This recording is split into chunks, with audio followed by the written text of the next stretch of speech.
his own hand, but for the saved by grace, there is a resting place, and in a few more days, it will be mine.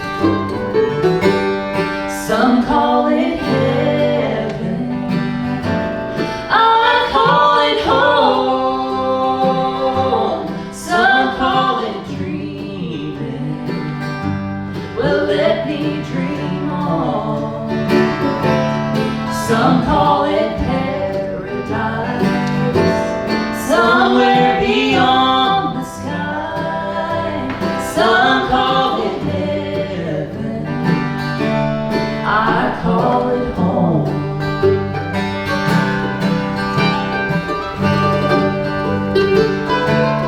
We are Caleb and Abby Lindsey, just honored to be here this morning and be a part this weekend.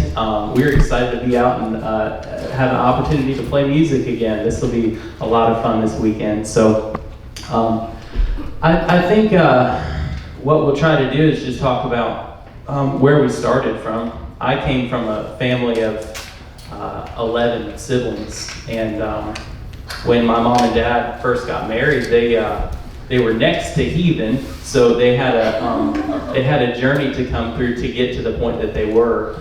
Even just having 11 kids, that was a process that God took them through. He showed them, kind of convicted them about how to go about their journey in having kids, and so they surrendered to him in that, and ended up with 11 of us. And at some point, he showed them about homeschooling. They didn't know anything about that. Both their parents had public schools, so they got us homeschooled. And at some point, during the homeschool process, somebody gave my dad a VHS tape. And pardon me, kids, for revealing my age, but a VHS tape of a banjo teaching method, the Murphy method. I don't know if anybody here knows of the Murphy method, but he got a banjo DVD, and he happened to have a banjo from his grandpa that he had given him, and he'd sat it in the closet for 15 years. And he took that VHS tape and the banjo and handed it to my oldest brother, Jared, who at the time I think he was 13.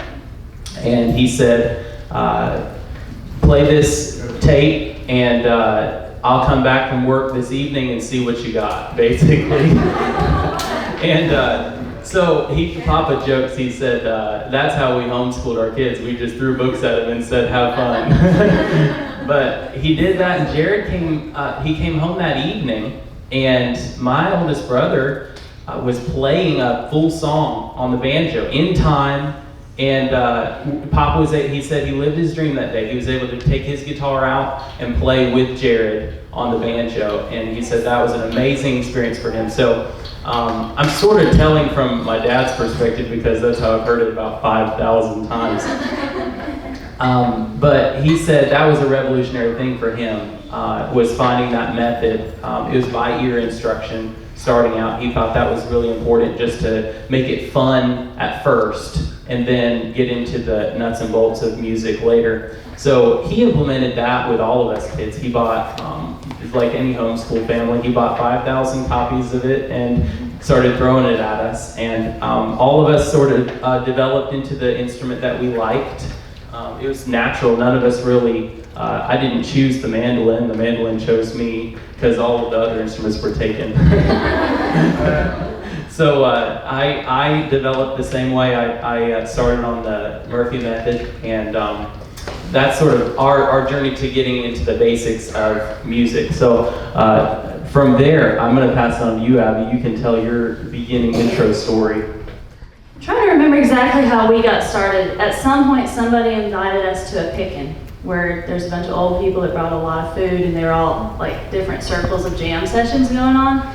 And at that time, none of us played, except for my dad. He played guitar, and he had a banjo, but he didn't really play it. He had actually, that's a cool story too, he was preaching a revival, and he had been praying. He hadn't told anybody about it, but he'd been praying for a banjo. He just liked the banjo.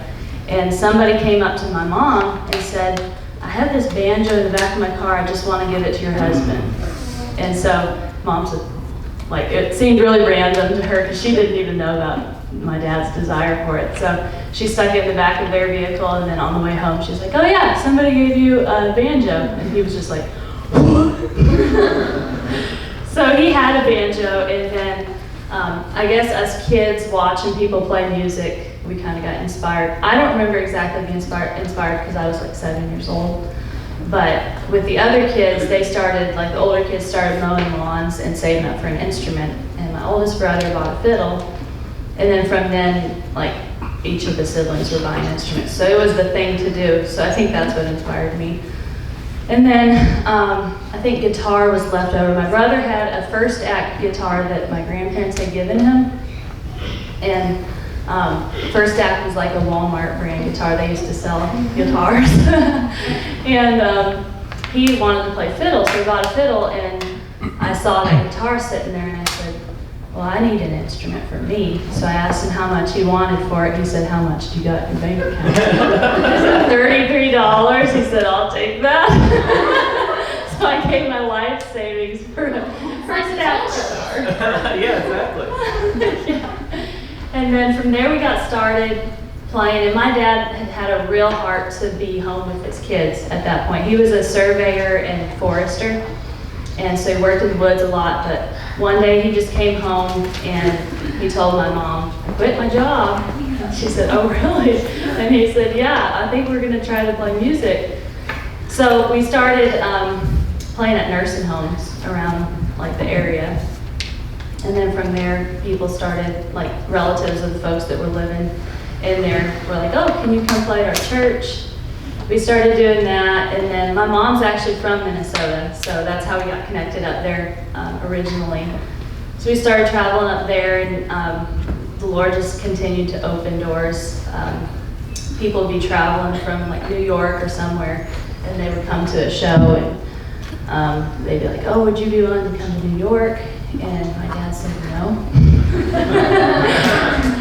Long story short, we ended up going to New York like every year for 13 years. And we were always like a month behind or ahead of the Lindsey family touring up there. Like people would say, do you know the Lindseys? And we'd say, no, we've heard about them. But I never met them until the year before last, in 2019. It was at Itasca, the same family festival that I met y'all. And yeah, from there. My family, I guess I didn't tell how it ended. There was an end to the family band. I don't know if that's important or not, but we just had siblings like growing up and going to college, and then you know how that works. They just left the band and got married, and then for a while, for about 5 years, it was just me, my little brother, and my parents traveling, and which was a lot more simple than 6 kids and parents traveling. So that was a fun season too, even though I wasn't a fan. Whenever change happens, I don't know if everybody's this way, but for me, when change happens, I'm like, oh, this is the worst thing that could ever happen. But really, it's not. And you see, like looking back, and you see how that was a really great season. And the same thing when my little brother decided he didn't want to play anymore, because he had grown up from babyhood. He was on the stage. And he decided he wanted to have a normal kid's life. And so I think he was probably 16, and he said, I don't want to do this anymore. And we were tired of dragging him along. So at the time, I was upset at him because I was like, you need to be content where the Lord has you, and this is obviously where he has you, and you should just be content.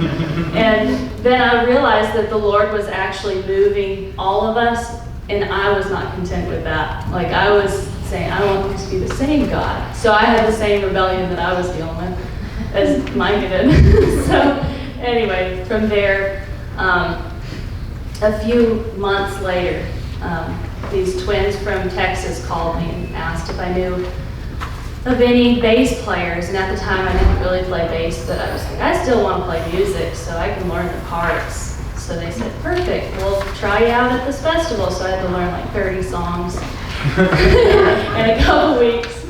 And ended up traveling with them for a year, and that's when I met Caleb and his family, was when I was traveling with them.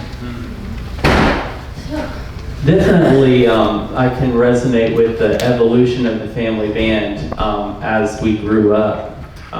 But just to take it back to when we first started, we all learned with that method, but then after that, we had to practically have a way to start playing. So we did the same thing. We did a lot of nursing homes and playing small places that appreciated us, and even places that didn't appreciate us. And so that came by invitation only. And I was going to say this too. This, from our perspective, we've never been parents to a family band, although we're going to be. But so this is from a child's perspective, and also from a faith perspective. We didn't focus on business for our whole time as a family band. We focused on ministry. So if you were going to do a business method, it would probably be a lot different than what our experience is.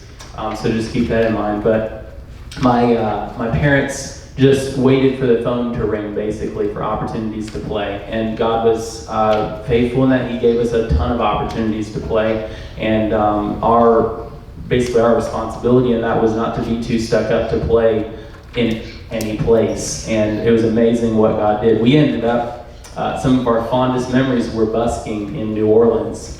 We'd go down there on the streets and play. And it was the most rewarding way to perform because there were so many opportunities to minister and have an outreach to people. So we played a ton of places starting out that us kids would have, unless my dad had kept us in check, we could have snubbed our noses at.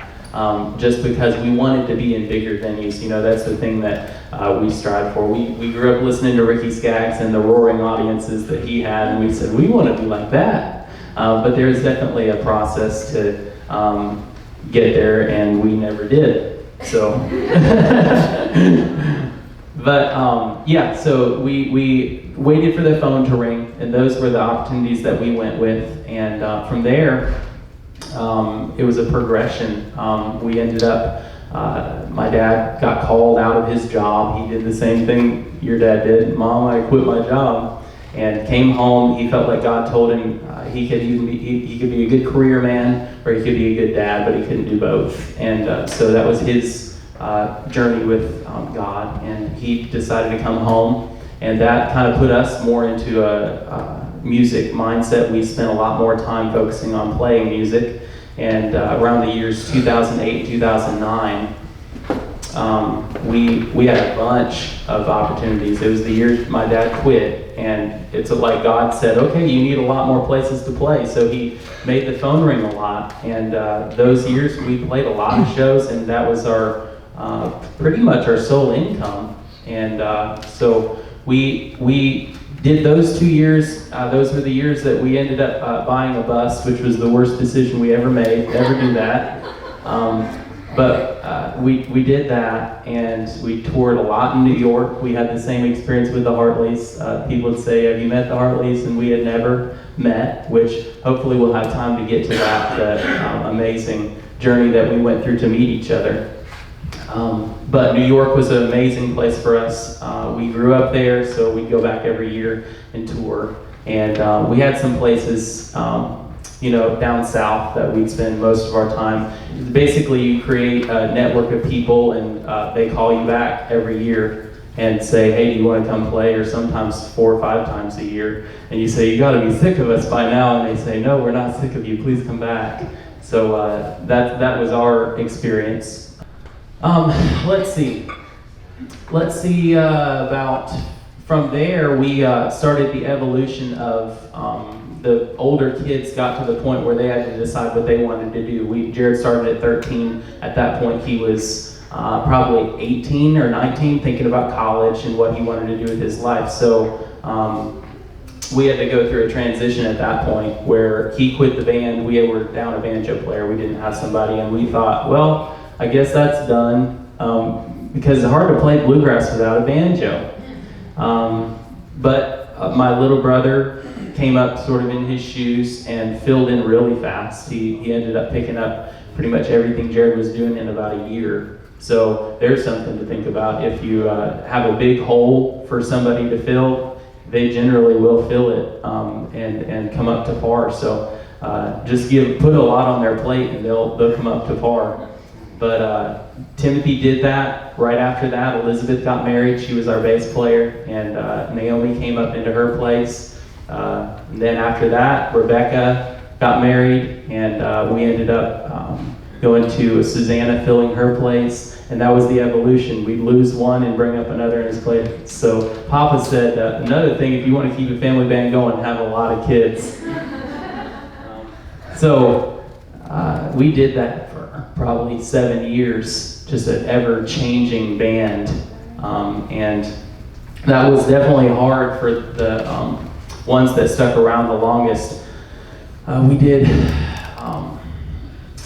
I don't know, like I said, 7 years of pretty much coaching people into positions to try to keep the band going, and God's blessing was all over that. We traveled all the same places, and he opened up even bigger doors with what we would call the lesser band, because we didn't feel as qualified. We felt like the oldest kids band was the best one, and then we just had a devolving from that. But God was like had a different story for us, so we just continued to walk through open doors.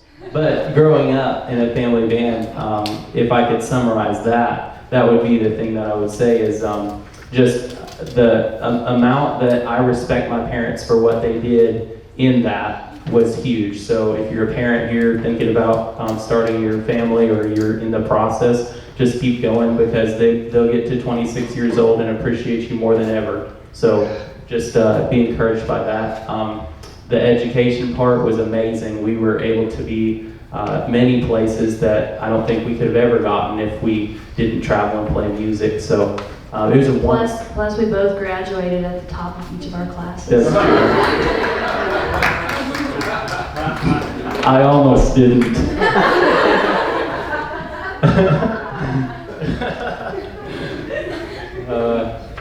But yeah, it was a wonderful experience for us. You got anything else to say about just the growing up experience that we had, traveling and singing? I think the best thing that I learned, and I think about like with school as well as with music, is learning to be self-motivated. Because my parents were good about, putting before us, this is what you need to do. But it really came down to me. Like, I've got to make this happen. If I want to be good on the guitar, I've got to put in the practice ahead of time before I show up for family practice and things like that. And just feeding off of like siblings. My siblings and I were very competitive.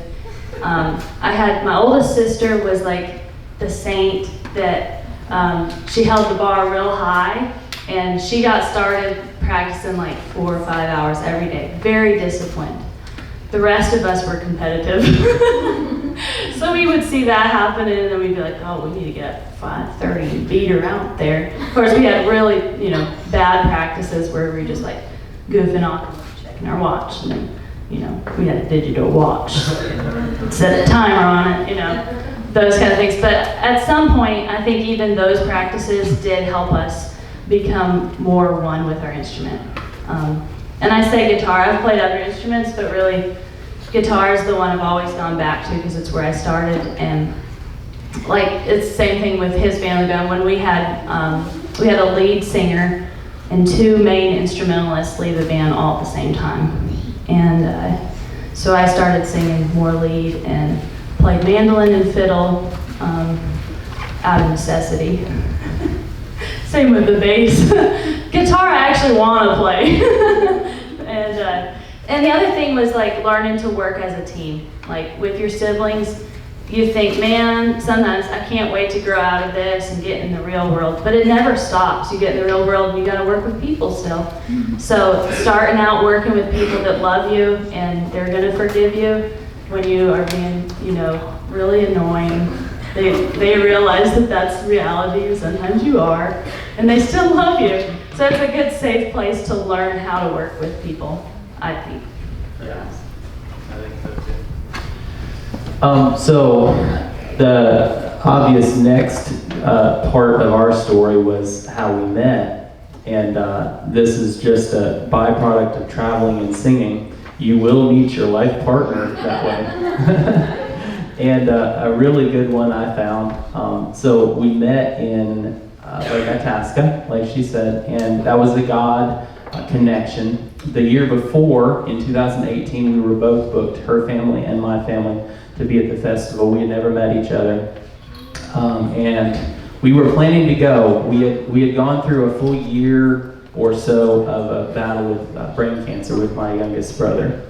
And we thought we could make the festival still, so we were planning on it. And then the weekend of the festival, Michael had a really bad day. And so we ended up canceling our part of that festival. So we didn't actually get to meet that year. But the next year, we were freed up, and Abby somehow, by the grace of God, ended up playing with the Purple Halls, who were booked the following year. So we ended up going back, and she ended up going back with the Purple Halls, and that's how we met. It's almost like God orchestrated it so that we could meet each other. And it didn't take long at all for us to hit it off. We hung out the whole weekend, and I basically asked her to marry me the next day. But yeah, that's how we met. We got to know each other over text, because she lived in Arkansas, I lived in Kentucky, and so we texted. We had some FaceTime calls we called guitar lessons, and you think it's funny. We had a lot of those, and I mean, it was the best way to get to know each other. And we did that for probably 2 months, and I ended up. We ended up going to Turkey Track. I made a really brave move and went down to a festival down in Arkansas that I knew she was going to be at. And my whole family, bless their hearts, they said, we want to go too. So I didn't get just one chauffeur, I got the whole family. But I was okay with that. I said, man, you guys deserve to be a part of the process. So I didn't keep them from coming. We had a really good time. I had to beg my parents to come. I said, I really like this guy. Mom said, it's kind of expensive going into that festival. So I'll pay your way. She said, I trust your judgment. They did end up coming though. Yeah, and that's where I got to talk to her dad. And he basically said, what are your intentions with my daughter? And I said, well, I intend to marry her. And he basically said, very good. I told him, I said, I'd like to get to know you a little better though. So he said, well, if you want to get to know me, you're going to have to come down to Arkansas and go fishing with me, because he likes to fish. So that was my next trip to Arkansas. I went down to go fishing with him, and Abby still holds this against me. I had good intentions, but I was telling her my plans to come, and I said, I'm going to be coming down this weekend. She said, well, I can't be there that weekend. I've got a show with the Purple Halls. And I said, well, my point really isn't to come and see you anyway. I'm coming to see your dad. She was gracious though, and I ended up coming down the next weekend so she could be there too. And we spent some time together, but I spent most of my time with her dad out on the boat fishing. Got to know each other that way, me and him. And then after that, he didn't hold us back at all. He basically said, you got my blessing, and it didn't take us long. We ended up getting to meeting in August, was it? And engaged in January, married in February. My dad always said, there's no reason to wait if you know. So I got engaged and got married. We weren't going to invite a bunch of people to the wedding anyway, so we just went ahead and got married. And we've been enjoying it ever since. It's been a great, great journey. So that's our story. We're sticking to it. I have one more thing I'd like to share with my family. I always thought this was really cool, because my dad, when he married my mom, they were both headed to the mission field in Mexico. I think my dad was going to Guatemala, and I forget where mom was going, but they ended up like that wasn't where the Lord had them. But they came home, and my dad, every morning he'd take a map of Arkansas, especially like South Arkansas, that's where he grew up, and he would circle like all of these little communities. He saw himself as like John Wesley or somebody just striking out. He was just going to preach at every one of these little communities, and they're just tiny, but his passion was, there. And so he prayed for each of those communities, and then never ended up, he preached at a church and pastored a little church, didn't end up really preaching around very much, and kind of had forgotten about that vision until one day, after we've been playing music for several years, I think probably 7 or 8 years, he went back to that map. Or no, as we traveled, he had a different map, and he would highlight the little places where we would play at the churches. And one day it dawned on him, he took those 2 maps, he put them together, and it was all the places that he had prayed for an opportunity to preach there. And he got, like, of all things, bluegrass music to get you that, place. But it's a great platform, so anyway, I always thought that was a really cool way that God fulfilled that dream.